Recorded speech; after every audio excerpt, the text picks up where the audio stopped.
সম্মানিত মাশাআল্লাহ হাজিরিন, যারা কোরআনের জ্ঞান রেখে, যারা কোরআনের রাস্তা থেকে অন্য রাস্তায় চলাফেরা করে, যারা অন্য রাস্তায় চলাফেরা করে তাদের সম্পর্কে পবিত্র কোরআনে মহান আল্লাহ তাআলা কি বলছেন একটু লক্ষ্য দিন। মহান আল্লাহ তাআলা বলছেন আল করিয়া। করিয়া শব্দের অর্থ হলো, আবিধানিক অর্থ হলো দুর্ঘটনা। করিয়া শব্দের আবিধানিক অর্থ হলো মহা দুর্ঘটনা। আল করিয়া, আল্লাহ মহা দুর্ঘটনার কথা কোরআনে কেন বললেন? আল করিয়া শব্দের আবিধানিক অর্থ হলো এই গোটা বাংলাদেশের সমান বা গোটা পৃথিবীর সমান দুটি পাথর। তাফসীর বুঝতে গেলে একটু মনোযোগ দিতে হয়, একটু মনোযোগ দেন। পৃথিবীর সমান সমান দুটি পাথর, এই পৃথিবীর সমান সমান দুটি পাথর দুই হাতে যদি কোনো মানুষ নিয়ে যদি দুটি পাথরকে একত্রিত এইভাবে মারা হয়, তাহলে দুই পাথরের মধ্যে যে কম্পন সৃষ্টি হবে, আরবিতে একে বলা হয় আল করিয়া, মানে বিশাল বড় একটি দুর্ঘটনা আসতেছে বা আসবে। আল করিয়া শব্দের আবিধানিক অর্থ হলো এটাই। পারিভাষিক অর্থ কি? পারিভাষিক অর্থ হলো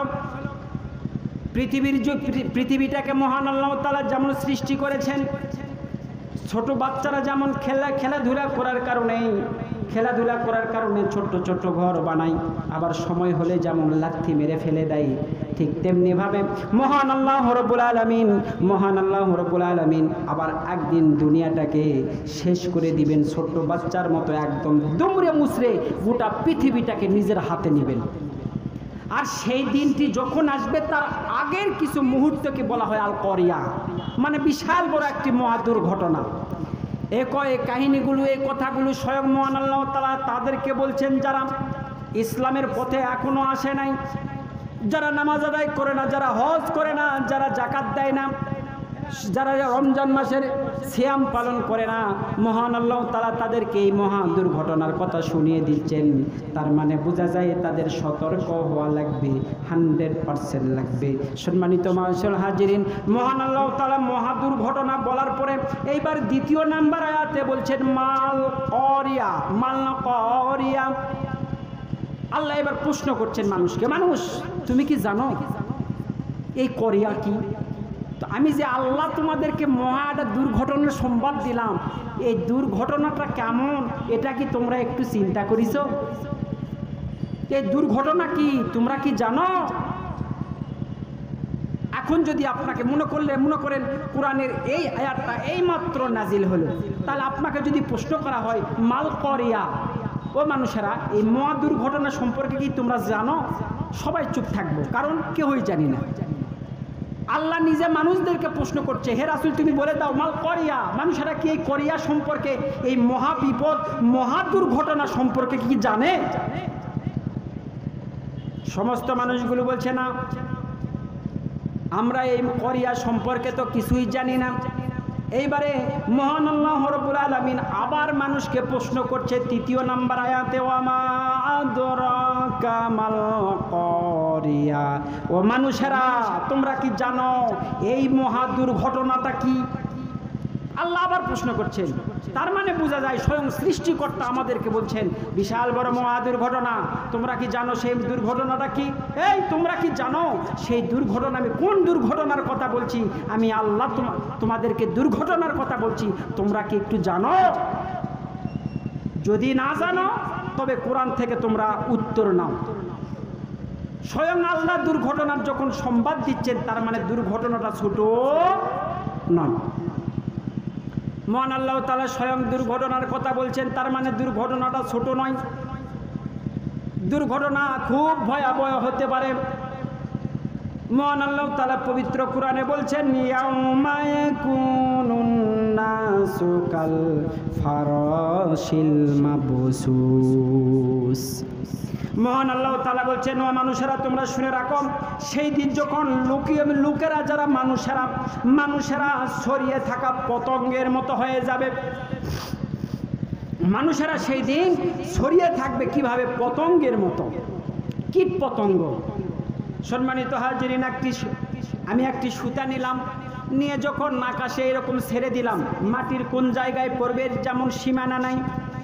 সেই দিন এমন একটি দুর্ঘটনা ঘটবে, মানুষ কোন জায়গায় উড়ে বেড়াইবে কীট পতঙ্গের মতো মহান আল্লাহ তাআলা সেটা মানুষদেরকে বোঝাচ্ছেন। তার মানে এমন একটি দুর্ঘটনা আমাদের আসবে যে দুর্ঘটনার দিনে আমরা মানুষ শুধু কীট পতঙ্গের মতো উড়িয়ে বেড়াবো। এই পরবর্তীতে মহান আল্লাহ তাআলা বলছেন ওয়াতাকুনুল জিবালু কাল ইনিল মানফুস। আল্লাহ বলছেন যেই দিন সেই দুর্ঘটনাটা আসবে, এই দুর্ঘটনা শুধুমাত্র মানুষেরা আকাশে উড়বে কীট পতঙ্গের মতো, তুলার মতো উড়বে, এটা এখানেই কিন্তু শেষ নয়। আল্লাহ বলছেন ওয়াতাকুনুল জিবাল, জিবাল শব্দের অর্থ হলো পাহাড়। আল্লাহ বলছেন এই জিবাল বা সেই মহা দুর্ঘটনা যখন আসবে তখন পাহাড়গুলোও আকাশে তুলার মতো উঠতে থাকবে। তার মানে এটা জাথামাতা একটা দুর্ঘটনা নয়। মহান আল্লাহ তাআলা বলছেন ওয়াতাকুনুল জিবালু কাল ইহনিল মানফুস। ও মানুষেরা, আমি সেই দুর্ঘটনার কথা বলছি। সেই দিন দুর্ঘটনা যখনই শুরু হবে সেই দিন তোমরা মানুষ পাহাড়গুলো, যত বড় বড় পাহাড়গুলো আছে সমস্ত পাহাড়গুলো কীট পতঙ্গের মতো তুলার মতো আকাশের উঠতে থাকবে। তার মানে দুর্ঘটনাটা ছোট কোনো দুর্ঘটনা নয়। সম্মানিত মানুষের হাজিরিন, মহান আল্লাহ তাআলা বলছেন ফাম্মা মান সাকুলাত মাওয়াজিনু।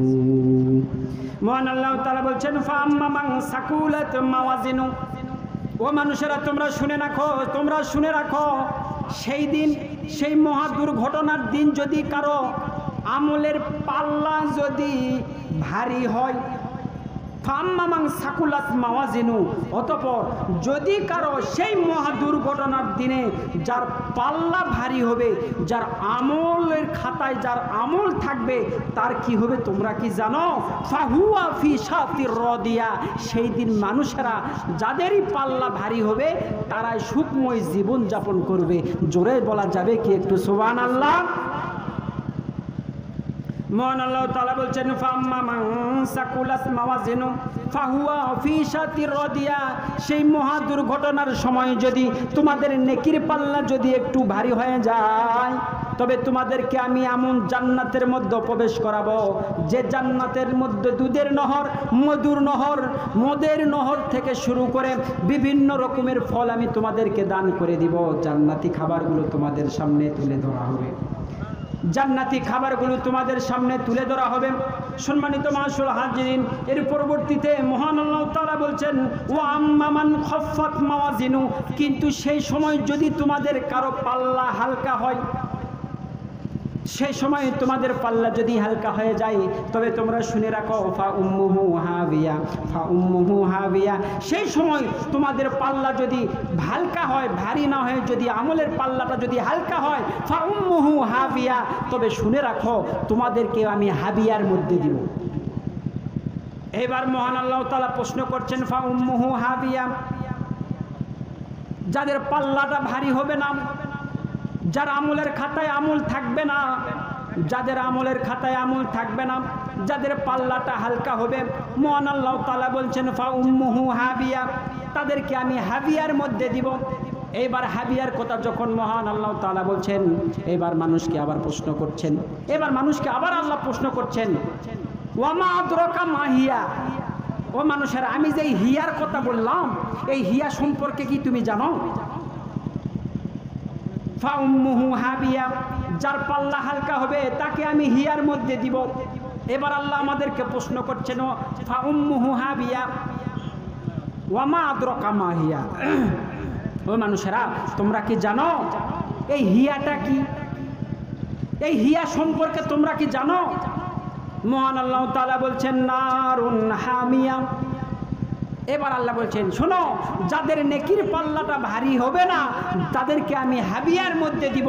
আর এই যে হাবিয়ার কথা বললাম, এই হাবিয়া শুনে তোমাদের শরীরের লোমগুলো এখনো খাড়া হয় নাই? তোমাদের অন্তরে কি এখনো ভয় আসে নাই? তবে শুনে রাখো, এই হামিয়াটা হচ্ছে নারুন হামিয়া। এটা হচ্ছে নারুন, এটা হলো আগুন, এটা হলো হামিয়া, এটা হচ্ছে জ্বলন্ত একটা আগুন, জাহান্নামের আগুন। এমন একটি আগুন, দুনিয়ার আগুন যদি আপনি আপনার আঙ্গুল আঙ্গুলে লেগে দেন সম্মানিত মাশাআল্লাহ হাজিরিন, তাহলে আপনার আঙ্গুলটি বিভিন্ন ধরনের ব্যথা অনুভব করবেন আপনি, বিভিন্ন ধরনের যন্ত্রণা অনুভব করবেন আপনি। কিন্তু জাহান্নামের আগুন সম্পর্কে মহান আল্লাহ তাআলা পবিত্র কোরআনে বলেছেন, আল্লাতী তাত্তলি ওয়ালাল আফিদা ইন্নাহা আলাইহিম মুসাদা ফি আমাদিম মুমাদ্দাদা। আবার বলছেন নারুন হামিয়া, জাহান্নামের আগুন এমন একটি আগুন যেটি মানুষের আঙ্গুলে যদি লেগে দেওয়া হয় তবে আলাল আফিদা, তবে তুই মানুষের অন্তরঙ্গ পর্যন্ত সেই যন্ত্রণা পৌঁছে যাবে। বলেন নাউযুবিল্লাহি মিন যালিক। সম্মানিত মাশাআল্লাহ হাজিরিন, আমি আপনাদেরকে বুঝাইতে চাইলাম মহান আল্লাহ রাব্বুল আলামিন আসিয়া, ফেরাউনের স্ত্রী হযরতে আসিয়াকে আল্লাহ এমন জ্ঞান দান করেছেন যে জ্ঞানের কারণে তিনি জান্নাত দুনিয়ার মধ্যেই পেয়ে যাচ্ছেন, জান্নাতের সার্টিফিকেট দুনিয়ার মধ্যেই পেয়ে যাচ্ছেন। ফেরাউনেরও জ্ঞান ছিল, ফেরাউন কিন্তু জান্নাত দেখতে পারে নাই, বরং অপমানিত হয়ে লাঞ্ছিত হয়ে তিনি পৃথিবী থেকে বিদায় হয়েছেন। তাই আসুন আমরা সকলে মিলে একে অপরের সঙ্গে হাত মিলিয়ে যদি ইসলামটাকে সামনের দিকে এগিয়ে নিয়ে যেতে পারি তবে দেখবেন ইসলামী শাসন একদিন বাংলাদেশের মধ্যে কায়েম হবে। সম্মানিত মাশাআল্লাহ হাজিরিন, বিশেষ করে এই সমাজটাকে গড়ানোর জন্য সর্বপ্রথমে যাদের হাতটাকে ধরে রাখতে হবে, যাদের রশিটাকে কোরআনের রশিটাকে যারা আঁকড়ে ধরবে তাদের সর্বপ্রথম অবদান হচ্ছে বর্তমান বাংলাদেশে যারা নেতা আছে। এই নেতারা মঞ্চের উপরে এক কথা বলে, মঞ্চ থেকে নেমে গেলে আর একটি কথা। সম্মানিত হাজিরিন, সমস্ত বিশ্বের নয়, শুধু বাংলাদেশের সমস্ত নেতাগুলো মঞ্চের উপর যে কথাগুলো বলে, এই কথাগুলো যদি আবার কথা অনুযায়ী যদি দুনিয়ার সমাজে আবার কাজ করত তবে বাংলাদেশের মধ্যে এই আকাশের বৃষ্টির জন্য সমস্ত আলেম ওলামা দিয়ে দোয়া করেও আল্লাহ বৃষ্টি দিচ্ছে না। এর পিছনে কারণ আছে। আল্লাহ রাসূল সাল্লাল্লাহু আলাইহি সাল্লাম তিনি বলেছেন যে কোনো মানুষের উপর যখন মহান আল্লাহ রাব্বুল আলামিন মানুষের উপরে যখন খুশি থাকে তখন মানুষের বাসায় মেহমান পাঠায়া দেন, এবং ওই মানুষগুলোর উপরে যদি আরও বেশি খুশি থাকে তখন ওই বাসায় বা ওই বাড়িতে কন্যা সন্তান দিয়ে দেন। তখন যখন আরও বেশি আল্লাহ মানুষের উপর খুশি থাকেন তখন মহান আল্লাহ রাব্বুল আলামিন আকাশ থেকে বৃষ্টি বর্ষণ করেন।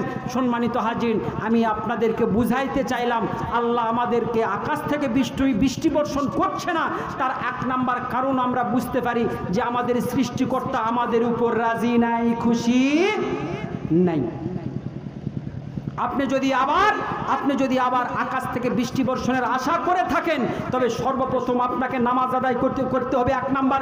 দ্বিতীয় নাম্বার কথা হলো আপনাকে সুদ ঘুষ থেকে জীবনযাপন, সুদ ঘুষ থেকে নিজের জীবনটাকে আলাদা করে ফেলুন, এবং কোরআন অনুযায়ী কোরআনের নির্দিষ্ট একটি রাস্তা আছে, কোরআনের নির্দিষ্ট কিছু হুকুম আছে, কোরআনের নির্দিষ্ট কিছু আল্লাহর আদেশ আছে, কোরআনের নির্দিষ্ট কিছু আল্লাহর উপদেশ আছে। এই উপদেশগুলো নিয়ে যদি আপনি চলতে না পারেন তবে আজ কেন বিশ্বের যত কাবা শরীফের ইমামকে ডেকে এনে যদি আপনি আল্লাহর কাছে দোয়া করে বৃষ্টি চান, আল্লাহ বৃষ্টি দিবে না, আল্লাহ বৃষ্টি দিবে না, আল্লাহ বৃষ্টি দিবে না। আর যখন ইসলামের জ্ঞান এবং কোরআন অনুযায়ী আপনি জীবনযাপন করবেন, সম্মানিত হাজির, আপনি ফজরের নামাজের সালাতে সেজদায় পড়েও যদি দোয়া করেন তবে আল্লাহ আপনার দোয়া সঙ্গে সঙ্গে কবুল করবেন, আপনার উপর খুশি হয়ে আল্লাহ আকাশ থেকে বৃষ্টি বর্ষণ করতে পারেন। কিন্তু শর্ত হলো একটা, আপনাকে কোরআন অনুযায়ী নিজের জীবনযাপন করতে হবে, এবং কোরআন এবং হাদিস অনুযায়ী আপনার কোরআন এবং হাদিসের রাস্তা বা ছেড়ে অন্য কোনো রাস্তায় হাঁটা যাবে না। সম্মানিত হাজিরিন, বক্তার বক্তৃতা বারে হচ্ছে শ্রোতার উপরে। হ্যাঁ, তো যাই হোক, যেটুকু বক্তৃতা বা যেটুকু কথা বললাম, কথার মধ্যে ভুল ত্রুটি হতে পারে। আল ইনসানু ওয়াল ইনসু, আমি যে করেই হোক আমি আমার গ্রামের মানুষগুলো যেন জাহান্নামের দিকে না যায় সেদিকে খেয়াল রেখে আমি শুধু বক্তৃতা দিয়ে গেছি। আল্লাহর কাছে বলি আল্লাহ যেন আমাদের সকলকে কোরআন এবং হাদিস অনুযায়ী চলার মতো তৌফিক দান করে, সকলে পড়ি আমিন। আল্লাহর কাছে বলি আল্লাহ যেন আজকের এই ওয়াজ মাহফিলের সভাপতি, এই ওয়াজ মাহফিলের সমস্ত ব্যক্তিদেরকে আল্লাহ যেন জান্নাতি হিসাবে কবুল করে নেয়, সকলে পড়ি আমিন। ওয়া আখিরি দাওয়ানা আলহামদুলিল্লাহি রাব্বিল আলামিন। আমার শ্রদ্ধেয় বড় ভাই, আন্তর্জাতিক খ্যাতি